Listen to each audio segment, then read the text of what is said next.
Paano nga ba tayo makapagluluto ng masarap at masustansyang inihaw na part ng chicken na leeg at ulo?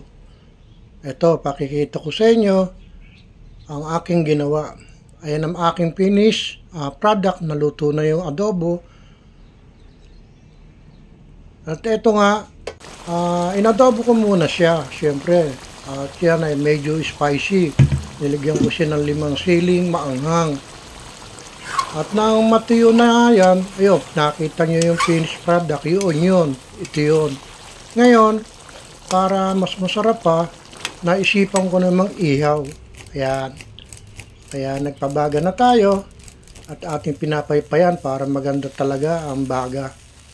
At isa-isa kong nilagay ngayon, yung inadobo natin na nakita nyo kanina, ayan yun. Bagamat yung nabawasan na yan, dahil aking kinain at ako'y nasarapan, gusto naman natin yung less oil, yung mantika. Kaya iihaw natin ng konti yan. Yan ay luto na, masarap na yan.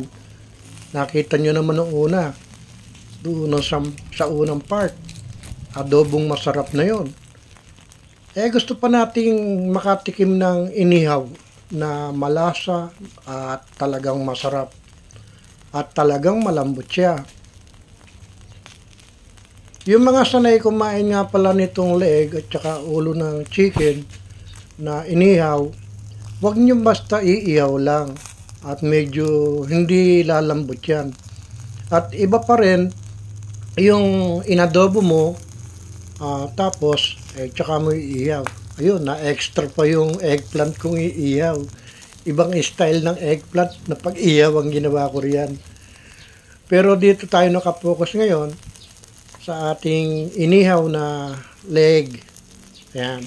Malambot na siya, makikita nyo siya. Ayan. Oops, binibiling natin. Umihiwalay na nga yung kanya yung balat doon sa laman at buto. At medyo na-overcook yung dalawa na to.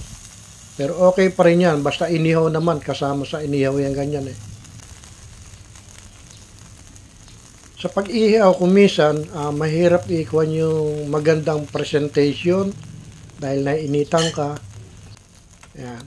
Ito, yung part na yan, at talagang pakikita ko yung lambot na inadobo ko. Tsaka ngayon ay iniihaw ko na leeg. Yan.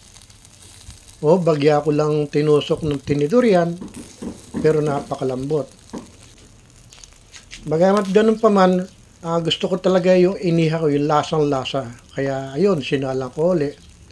Pero ngayon, hinahango na natin siya. Ayan, nakita nyo naman.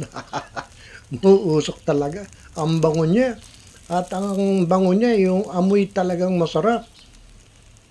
Yan. At ngayon ay ipakita ko na sa inyo paano mag-adobo at inihaw na talagang matatakam kayo.